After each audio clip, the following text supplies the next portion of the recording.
Absinthe is primarily flavored with anise, fennel, and wormwood, but it also has hyssop, angelica root, coriander, lemon balm, and another variety of wormwood, which is called petite wormwood, or Artemisia patica, as opposed to Artemisia absinthium, which is like what the grand wormwood is called.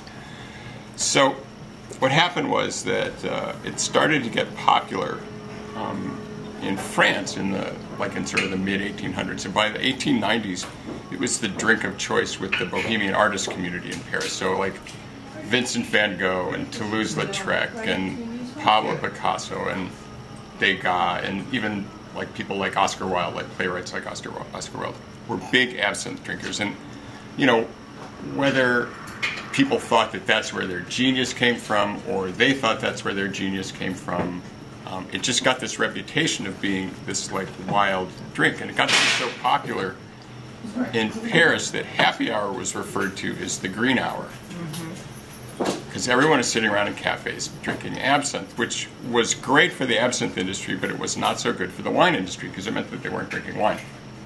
So wormwood has a compound in it called thujan, which is a known hallucinogen.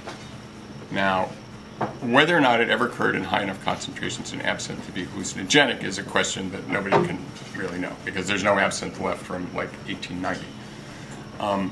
But the general feeling is that it was never really very hallucinogenic. Now, they may have been putting something else in their absinthe, like, you know, a shot of cocaine, or like, you know, or like smoking a little opium before they drank it or something like that. But what happened was, when it started cutting into wine sales, the wine industry started lobbying governments to get it outlawed.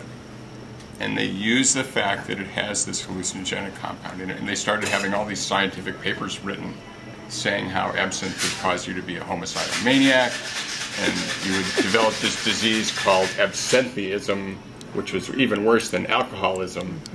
And they were very successful at it.